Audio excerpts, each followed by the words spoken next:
Hello everyone, study with us में आपका एक बार फिर से स्वागत है। और आज हम बात करने वाले हैं आईएएस कैसे बने इस विषय पर। और क्योंकि ज़्यादातर जो अभ्यर्थी होते हैं, जो स्टूडेंट्स होते हैं, उनके दिमाग में ये सवाल उठता है कि आईएएस बनते कैसे हैं, आईएएस के लिए कैसा एग्ज़ाम्स देना पड़ता है, कितने एग्ज़ाम देने पड़ते हैं, और परीक्षाओं में क्या क्या पूछा जाता है, और कितनी सैलरी मिलती है एक आईएएस को।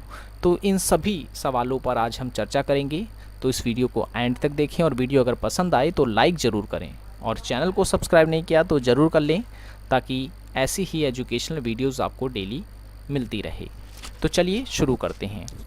तो आईएएस ये एक प्रकार का पद होता है, एक आधिकारिक पद है ये, और इसे अलग अलग नामों से जाना जाता है। इसे डीएम भी कहते हैं, डीएम का पद यानी कि डिस्ट्रिक्ट मजिस्ट्रेट।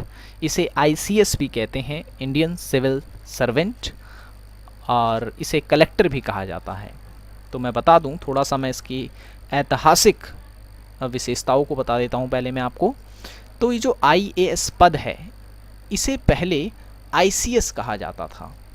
ठीक है, आईसीएस कहा जाता था। और लॉर्ड कर्नवालिस जो हैं, एक गवर्नर थे, उन्होंने इस पद को बनाया था, और तब से लेकर के आज तक ये पद जो है वो चलता आ रहा है। और सरकारी विभाग में सबसे ऊंचा पद जो है वो आईएएस के पद को ही माना जाता है। ठीक है, तो आईएएस को पहले आईसीएस कहा जाता था। आज लोग जो है, आज अगर आप ज़मीनी स्तर पर जाएंगे, आप ग्रामीण क्षेत्रों में, तो लोग इसे कलेक्टर कहते हैं, डीएम कहते हैं। ठीक है, लेकिन सन 1947 के बाद इस पद का जो नाम है वो आईएएस रख दिया गया, यानी इंडियन एडमिनिस्ट्रेटिव सर्विस। तो आईएएस जो है ये एक ओहदा है, और ये हर कोई जो विद्यार्थी है वो इसे बन सकता है। ये नहीं है कि आईएएस बनने के लिए कुछ विशेष प्रकार का गुण होना चाहिए व्यक्ति के अंदर, ऐसा नहीं है। यूपीएससी एक संस्था है, इसका पूरा नाम है यूनियन पब्लिक सर्विस कमीशन। हर साल जो है ये आईएएस के फॉर्म जो है निकालती है, यूपीएससी के द्वारा निकाले जाते हैं। और हर साल लगभग लाखों लोग जो है फॉर्म भरते हैं, और 700 से 800 नौकरियां हर साल निकाली जाती हैं। 3 स्तर पर ये परीक्षाएं होती हैं, जिसमें प्रारंभिक परीक्षा, मुख्य परीक्षा और साक्षात्कार शामिल है। तो प्रारंभिक परीक्षा और मुख्य परीक्षा, इन पे हम विस्तार से आगे चर्चा करेंगे कि क्या क्या, कैसे कैसे पेपर में कौन कौन से क्वेश्चंस पूछे जाते हैं। ठीक है, तो इस पर हम विस्तार से जानेंगे। अभी के लिए आप बस इतना समझें कि इसके लिए 3 स्तर होते हैं परीक्षाओं में, पहला प्रारंभिक, दूसरा मुख्य, और तीसरा साक्षात्कार यानी इंटरव्यू। और जब, हालांकि मैं बता दूं, जब आप इसके लिए अप्लाई करते हैं तो ये पक्का नहीं है कि आप यूपीएससी के द्वारा लिए गए एग्ज़ाम में आईएएस ही बन जाएंगे। वो निर्भर करता है कि आपके एग्ज़ाम में नंबर कितने आए हैं, मार्क्स कितने आए हैं। जैसे कि मान लो अगर 1000 स्टूडेंट्स को चुना गया है, तो 1000 में से जो टॉप 200 स्टूडेंट होंगे उन्हें जो है आईएएस का पद दिया जाता है। फिर उसके नीचे के जो रैंक के होंगे उन्हें आईपीएस बनाया जाता है। फिर उसके नीचे की रैंक के जो स्टूडेंट होते हैं उन्हें आईएफएस बनाया जाता है। तो इस तरीके से जो है वरीयताएँ दी जाती हैं मार्क्स के आधार पर, जितने आपके नंबर मतलब एग्ज़ाम में आते हैं। और उसके बाद जो अन्य अभ्यर्थी होते हैं उन्हें केंद्रीय सेवाओं में डाल दिया जाता है। जैसे ग्रुप ए, ग्रुप बी की जो जॉब होती है वो दे दी जाती है उन्हें। ठीक है, तो यूपीएससी इस तरीके से जो है चुनाव करती है। और मैं बता दूं, ये देश की सबसे कठिन परीक्षाओं में से एक है। और शैक्षिक योग्यता की अगर हम बात करें कि क्या शैक्षिक योग्यता चाहिए, कितना पढ़ा होना चाहिए आईएएस बनने के लिए, तो मैं बता दूं, कोई भी विशेष योग्यता नहीं चाहिए होती है आईएएस के एग्ज़ाम देने के लिए। आपको सिर्फ स्नातक होना चाहिए। ठीक है ना, स्नातक होना चाहिए, तब चाहे वो बीए हो, या फिर बीएससी हो, या फिर बीकॉम हो। ठीक है ना, आपने ग्रेजुएशन किसी भी मान्यता प्राप्त विश्वविद्यालय से की होनी चाहिए। ठीक है, और आप फिर इसके फॉर्म फिलअप कर सकते हैं। और आपकी जो आयु है वो 18 साल से ऊपर होनी चाहिए। ठीक है, 18 या 21 साल से ऊपर होनी चाहिए, क्योंकि ग्रेजुएशन करते के दौरान तो आप 21 साल के हो ही जाते हैं, तो 21 साल से अधिक होनी चाहिए आपकी आयु इस फॉर्म को भरने के लिए। अब बात करते हैं प्रयासों की। ये भी क्वेश्चन कई बार स्टूडेंट के दिमाग में उठता है कि कितने बार एग्ज़ाम दे सकते हैं। तो मैं बता दूं, यहाँ पर हर वर्ग के अनुसार, हर श्रेणी के अनुसार जो है वो बताए गए हैं कि कितने अटैम्प्ट्स उनके द्वारा किए जा सकते हैं। जैसे कि अगर हम बात करें सामान्य श्रेणी की यानी जनरल कैंडिडेट की, तो वो 32 साल की उम्र तक जो है प्रयास कर सकते हैं इस एग्ज़ाम्स के लिए, और लगभग क्या ये फिक्स है कि 6 बार वो एग्ज़ाम दे सकते हैं। 6 से ज़्यादा बार जो है वो अप्लाई नहीं कर सकते। ओबीसी अगर आप कैंडिडेट हैं तो ओबीसी कैंडिडेट जो है 35 वर्ष की उम्र तक एग्ज़ाम दे सकता है यूपीएससी के, और 9 प्रयासों कर सकता है, 9 बार। अगर 9वीं बार भी वो असफल होता है तो वो 10वीं बार अप्लाई नहीं कर सकता। अगर एससी या एसटी कैंडिडेट कोई है तो वो 37 वर्ष तक जो है अप्लाई कर सकता है यूपीएससी के एग्ज़ाम के लिए, और इसमें प्रयास नहीं है, ठीक है ना, इसमें प्रयास सीमित नहीं है, असीमित प्रयास हैं, जितना मर्जी एग्ज़ाम दिए जा सकते हैं 37 वर्ष की उम्र तक, ठीक है। और अगर हम बात करें शारीरिक रूप से जो विकलांग होते हैं लोग, उनकी, तो वो 42 वर्ष तक जो है अप्लाई कर सकते हैं यूपीएससी के एग्ज़ाम्स के लिए, और इन्हें 9 प्रयास दिए जाते हैं, 9 अटैम्प्ट्स ये कर सकते हैं। चलिए अब बात करते हैं प्रीलिम्स एग्ज़ाम्स की, यानी कि प्रारंभिक परीक्षा की। तो प्रारंभिक जो परीक्षा होती है, पहली परीक्षा जिसे हम कहते हैं, उसमें कम से कम मैं बता रहा हूँ लगभग 4 लाख लोग अप्लाई करते हैं इसमें, कम से कम मैं बता रहा हूँ, और क्योंकि अभ्यर्थियों की संख्या निरंतर बढ़ते जा रही है, ठीक है, तो मैं यहाँ कम से कम ले रहा हूँ, और अधिक से अधिक बहुत हो सकते हैं इसमें। तो 4 लाख में से सिर्फ 13 से 14 हज़ार अभ्यर्थी जो हैं वो ही चुने जाते हैं मुख्य परीक्षा के लिए, यानी मेंस के एग्ज़ाम्स के लिए। आप अनुमान लगा सकते हैं कि कितना महत्वपूर्ण है ये प्रारंभिक परीक्षा, ठीक है। 13 से 14 हज़ार ही अभ्यर्थी सिर्फ चुने जाते हैं मुख्य परीक्षा के लिए। तो क्या होता है इस परीक्षा में, ये भी मैं आपको बता देता हूँ। 2 पेपर लिए जाते हैं। पहला जो पेपर होता है उसमें 100 प्रश्न होते हैं, 100 क्वेश्चन होते हैं, और 200 नंबर का ये पेपर होता है, और इसमें समय दिया जाता है 2 घंटे का।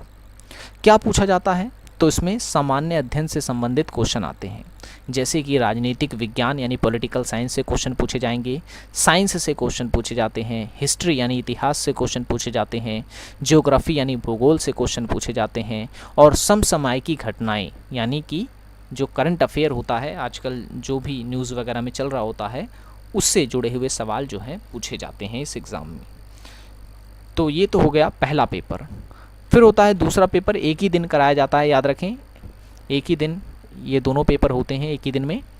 दूसरा पेपर जो होता है उसमें 80 क्वेश्चन होते हैं, और ये 200 नंबर का होता है, समय दिया जाता है 2 घंटे का।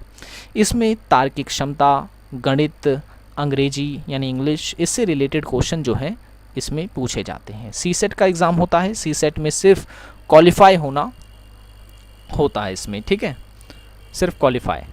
तो इस तरीके से अगर जो व्यक्ति इस परीक्षा में यानी प्रारंभिक परीक्षा में पास हो जाता है वो मेंस के लिए अप्लाई करता है। और मैं बता दूं इसमें नेगेटिव मार्किंग भी होती है, 1/3, 1/3 जो है नेगेटिव मार्किंग होती है। अब बात करते हैं मेंस के एग्ज़ाम्स की, कि मेंस के एग्ज़ाम में क्या क्या पूछा जाता है और कितने पेपर होते हैं। तो मैं बता दूं, जैसे ही आपका प्रीलिम एग्ज़ाम क्लियर होगा आपको मेंस के लिए अप्लाई करना पड़ता है, और जब आप अप्लाई कर देंगे तब आपका होता है एक निबंध, ठीक है ना, एक लैंग्वेज टेस्ट भी होता है।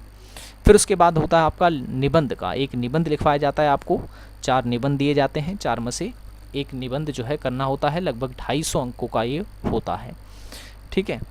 और फिर उसके बाद आपके चालू हो जाते हैं जीएस पेपर 1, जीएस पेपर 2, ठीक है, जीएस पेपर 3 और जीएस पेपर 4। ये 4 जीएस के पेपर होते हैं। जीएस 1 का जो पेपर होता है उसमें आपसे सवाल पूछे जाएंगे भारतीय विरासत, इतिहास, संस्कृति, भूगोल से संबंधित, ठीक है, 250 नंबर का पेपर होता है, जीएस 1 कहते हैं हम इसे। दूसरा पेपर होता है जीएस 2 जिसे हम कहते हैं, जिसमें शासन, संविधान, सामाजिक न्याय आदि से क्वेश्चन पूछे जाते हैं, ये भी 250 नंबर का पेपर होता है। फिर होता है जीएस 3 जिसमें प्रौद्योगिकी, आर्थिक विकास, जैव प्रौद्योगिकी से सवाल पूछे जाते हैं, और इसमें भी आपको 250 अंक का पेपर देना होता है। नेक्स्ट है GS4 जिसमें एथिक्स यानी नैतिकता, अभिरुचि और योग्यता से संबंधित सवाल पूछे जाते हैं, ये भी 250 नंबर का होता है। तो इस तरीके से ये 4 GS के पेपर आपके होते हैं। याद रखें ये 4 पेपर GS के होते हैं आपके और काफ़ी इंपॉर्टेंट होते हैं और ये सारे डिस्क्रिप्टिव होते हैं। डिस्क्रिप्टिव होते हैं यानी लिखना होता है इस एग्ज़ाम में आपको। और फिर आपका जब ये आप देते हैं तो उसके बाद कुछ समय बाद आपका ऑप्शनल पेपर होता है। जब आप मेंस के लिए अप्लाई करते हैं तो आपसे यहाँ पर क्वेश्चन पूछा जाता है कि आप कौन सा ऑप्शनल सब्जेक्ट लेंगे। तो आप कोई सा भी यहाँ पर सब्जेक्ट ले सकते हैं। आप अधिकतर जो स्टूडेंट होते हैं वो वही सब्जेक्ट लेते हैं जो जिससे उन्होंने ग्रेजुएशन की होती है। तो आप कोई भी सब्जेक्ट एक ले सकते हैं, फिर उस सब्जेक्ट से रिलेटेड जो है पेपर किया जाता है इसमें। ठीक है, जैसे मान लें आपने पॉलिटिकल साइंस अगर चॉइस ली थी तो आपका जो है ऑप्शनल में पॉलिटिकल साइंस से क्वेश्चन आएंगे, उसको आपको देना पड़ेगा। 2 पेपर इसके होते हैं। तो इन सभी के नंबर काउंट होते हैं मेंस में और फिर ये एक फाइनल जो है लिस्ट बनती है 1750 नंबर की। ठीक है, तो 1750 में नंबर देखे जाते हैं किसके ज़्यादा आए हैं। और फिर उसके बाद जो मेंस में सिलेक्ट हो जाता है उसको बुलाया जाता है इंटरव्यू के लिए। ठीक है ना, मेंस में जो सिलेक्ट हो जाता है फिर उसको बुलाया जाता है इंटरव्यू के लिए, जिसे हम साक्षात्कार कहते हैं हिंदी में। और इस इंटरव्यू में 30 से 45 मिनट तक जो है व्यक्ति को परखा जाता है कि वो अंदर से कैसा है। ठीक है, वो किसी समस्या को किस तरीके से हल करेगा। ठीक है ना, ये सब बातें जो है जानी जाती है उसके बारे में। तो इसे हम कहते हैं साक्षात्कार। और इसमें कई प्रकार के ऐसे क्वेश्चन भी होते हैं जो राष्ट्रीय व अंतर्राष्ट्रीय घटनाओं से जुड़े होते हैं। तो साक्षात्कार में जो पास हो जाता है वो कैंडिडेट जो है, फिर मैं बता दूं यूपीएससी के द्वारा एक लिस्ट जारी की जाती है जिसमें सिलेक्टेड कैंडिडेट्स के नाम होते हैं। तो जो नाम के आगे जो उनके रैंक जो है वो लिखी होती है। हालांकि इन्हें पद जो है अभी नहीं बताया जाता, क्योंकि जब साक्षात्कार होता है तब एक लिस्ट जारी की जाती है। इसका मतलब ये है कि इतने लोग जो हैं वो सिलेक्ट हो चुके हैं जॉब के लिए। ठीक है, उसके बाद इन्हें ट्रेनिंग के लिए भेजा जाता है लेबसना मसूरी में इनकी होती है ट्रेनिंग। और ट्रेनिंग के बाद जो है इन्हें डिस्ट्रिक्ट अलॉट किए जाते हैं। तो रैंकिंग कैसे, जो टॉप रैंक वाले रहते हैं उन्हें आईएएस बनाया जाता है, फिर उससे कम रैंक के जो होते हैं उन्हें आईपीएस बनाया जाता है, फिर उससे कम रैंक के जो होते हैं उन्हें आईएफएस बनाया जाता है, फिर आईईएस बनाया जाता है। ऐसे करके ये जो है रैंक के अनुसार उन्हें पोस्ट दे दी जाती है। तो इस तरीके से एक आईएएस ऑफिसर तैयार होते हैं। ठीक है ना, आईएएस आईपीएस आईएफएस ऑफिसर जो हैं वो बनते हैं। तो जिनकी सबसे कम रैंक होती है उन्हें ए और बी ग्रेड की पोस्टें दी जाती हैं। ठीक है, अब बात कर लेते हैं सैलरी की। ये क्वेश्चन कई अभ्यर्थियों के जो है मन में होता है कि एक आईएएस ऑफिसर को सैलरी कितनी मिलती है। ठीक है, तो सैलरी की अगर हम बात करते हैं तो एंट्री लेवल पे अगर हम बात करें, शुरुआती सैलरी जो होती है 21,000 पे के अनुसार होती है। डीए वगैरह मिलाकर 47,250 तक सैलरी होती है। एकदम शुरू की मैं बात कर रहा हूँ यहाँ पर। ठीक है, उसके बाद जो है अधिकतम जो सैलरी होती है, क्योंकि जब एक आईएएस ऑफिसर होता है जब वो अच्छा काम करता है तो उसकी जो प्रमोशन है वो सेक्रेटरी लेवल तक होता है, कैबिनेट सेक्रेटरी। एक आईएएस को अगर सबसे बड़ी पोस्ट मानी जाती है आईएएस की, प्रमोशन माना जाता है आईएएस का, वो होता है सेक्रेटरी का। ठीक है ना, कैबिनेट सेक्रेटरी। तो एक जो आईएएस अधिकारी होता है वो हमेशा ये चाहता है कि उसे कैबिनेट सेक्रेटरी का पद दिया जाए। तो जब वो बन जाता है तो उसकी सैलरी हो जाती है कुछ इस तरीके से, आप देख सकते हैं 2 लाख से अधिक। तो इस तरीके से ये पद होता है और इतनी सैलरी इसको दी जाती है एक आईएएस ऑफिसर को। ठीक है ना, तो आईएएस ऑफिसर से भी एक बड़ा होता है जिसे हम कहते हैं कैबिनेट सेक्रेटरी, हिंदी में जिसे हम कहते हैं कैबिनेट सचिव। हर आईएएस ऑफिसर जो है वो इस पद को पाना चाहता है। तो ये रही सैलरी की बात। ये तो था हमारा वीडियो। आई होप कि आपको ये वीडियो पसंद आया होगा। तो पसंद आया हो तो लाइक ज़रूर करें, और अगर आपके मन में अभी भी कोई सवाल है वीडियो से रिलेटेड तो आप कमेंट बॉक्स में हमें लिख सकते हैं और आपको उसका जवाब ज़रूर मिलेगा। मिलते हैं अब नेक्स्ट वीडियो में। Thanks for watching this video.